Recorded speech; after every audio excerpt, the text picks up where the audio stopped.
Yo, what's up guys? Hello, hello, hello, hello guys. So, ito na yung latest. Busy-busy yan na naman. Oo, ganun yun. Kasi, ngayon guys is, magpo-post din kasi kami everyday. Oo, ganun. So, as a single, ito na yung best therapy ko. Paano makalimutan yung ex ko. Tsaka, ito nga pala guys, meron kami ditong Lumiere. Baka gusto nyo bumili. Tara kayo dito. Pakawala ng ano guys, pakawala ng init ng panahon. Kaya ito. Sa 7-Eleven ko lang pala ito binili guys. Ice cup and coffee. Ice coffee na rin. Ganun. Init kasi kaya kailangan natin magpalamig. Baka antokin kasi tayo dito sa shop. Ganun yun. Ako na lang ano. Stress. Huwag tayo ma-stress guys kasi marami pang lalaki na may in love sa atin. Ganun ba yun? Nagawa ako.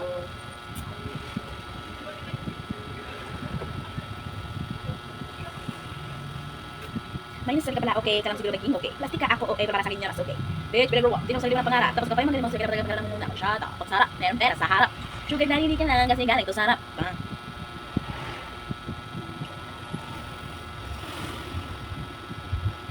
Alam niyo guys, pangarap ko talaga maging rapist. Pag niribis na, mga parista, ganun, mag-rap, ganun. Pangarap ko talaga mag-rap.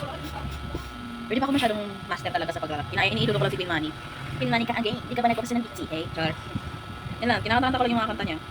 Na-idol ko kasi siya. Hey there, Queen Manny, Ate Queen Manny, Ma'am Queen Manny, Senyora Queen Manny. One of one. Alam ko, siguro, pero ano naman, may time din na. Pinapractice ko talaga. Practice. Baga yung bago niya yung sikap pitch. Let me blow your minds, dali ko minds. Gano'n ba yun? Wala mo matutong mag-rap. Eh, marunong ako mag-rap. Gusto ko na tayo matutong kumanta ng mabilis na mabilis. Paano ba yun? Paano ba yun? Siguro alam niyo naman, no? About sa issue ni Queen Manny tsaka yung hindi ko siya kilala. Kung sino man yun. Ganawan pa kayo. Basta sa akin, matuto akong kumanta yung mga kanta ni Queen Manny. Kasi minsan kasi may mga kanta si Queen Manny na parang pinapatamaan. Siyempre parang relate ko din. Yung bagay fake love. Seryosohan. Yung can't be rich ba yun? Cannot be rich, di matawagan. Pag ikaw cannot be rich, di matawagan. Ganun. Relate yun.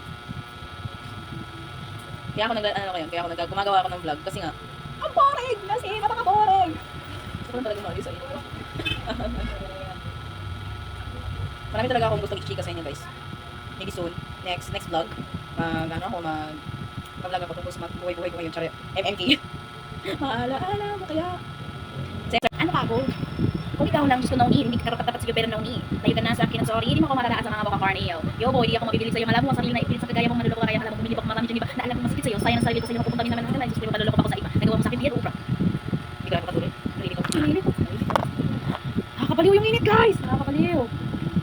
Tsaka wala akong pakialam sa mga basher ko dyan, yung magsasabi na, ay, pangit mong mag-vlog, ay ko, kami na mag-vlog, ay ko. At least, saya ako ginagawa ko. Diba?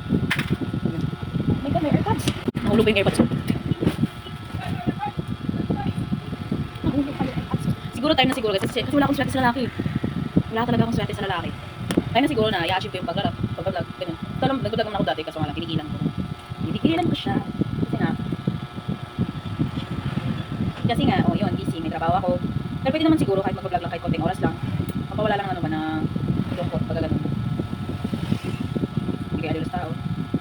Target pala ako sa trabaho ko ngayon. Diba? Pagkala yung tuti kayo.